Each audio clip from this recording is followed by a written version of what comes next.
Headed into the 2018 college football season, the Big 12 Conference looks pretty wide open.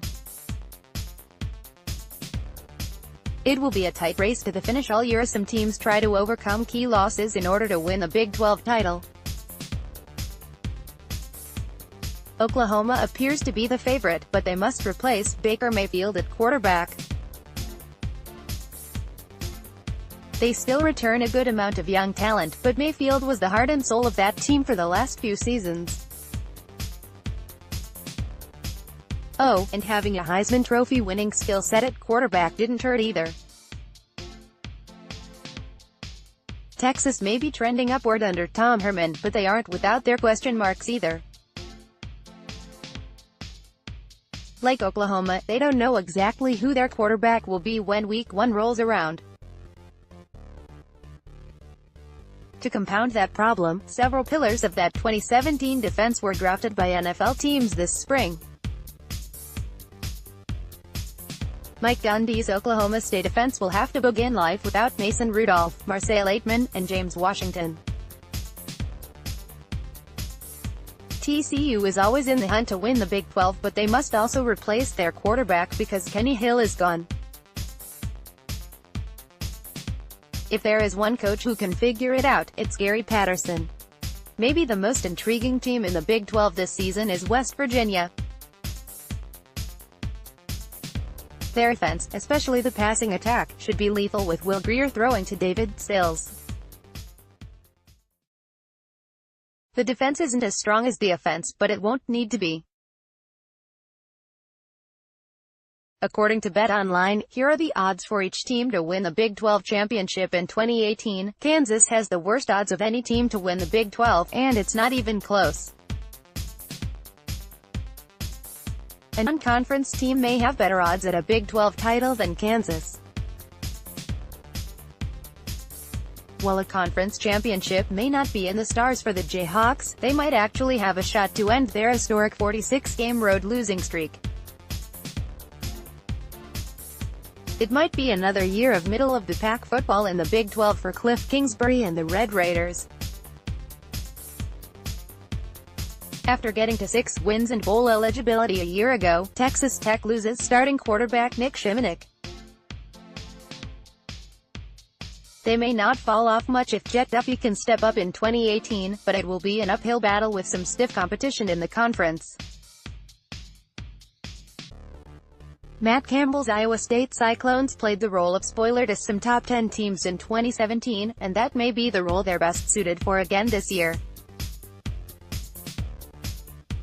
Iowa State might not be a real Big 12 contenders, but David Montgomery will be extremely fun to watch at running back all year. These odds seem incredibly high considering the Bears won all of one game in 2017. Baylor may very well improve in its second year under head coach Matt Rhule, but their odds being better than Texas Tech and Iowa State may be a stretch. Granted, there's a reason Vegas makes so much money. Maybe they know something we don't. They may not be the favorites, but Bill Snyder has proven that you shouldn't count out his Kansas State Wildcats in any game or season. Kansas State has 2 quarterbacks with good upside battling for the starting job in 2018 in Alex Delton and Skylar Thompson. They'll help the Wildcats compete for a Big 12 title. With the departure of Kenny Hill, Gary Patterson will have to work his magic once again with the Horned Frogs. His teams are always competitive on defense, but Patterson will have to work with Sean Robinson to get the other side of the ball up to snuff before conference play begins. The Mountaineers are going to be the preseason darling pick in the Big 12, and why not? Will Grier may be the best quarterback in college football this year, and David Sills could be one of the top receivers. That passing game should be near impossible to stop. The weakness may be on defense. West Virginia could find itself having to win shootouts in a few games.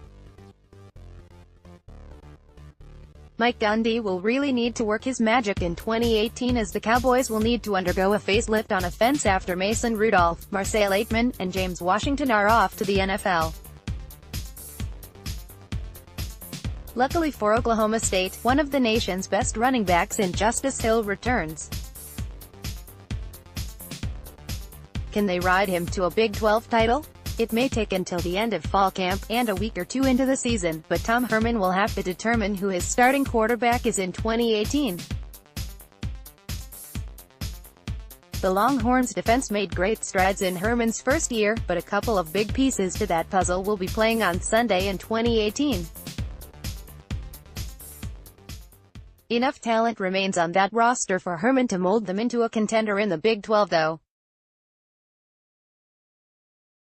Moving on, after losing one of the best quarterbacks in college football history won't be easy for Oklahoma, but they have the talent to win the conference anyway. No matter who the quarterback ends up being, the Sooners have weapons around him in the former of Rodney Anderson and CeeDee Lamb. Lincoln Riley could cement himself as an elite coach if he proves he can win without his star pupil.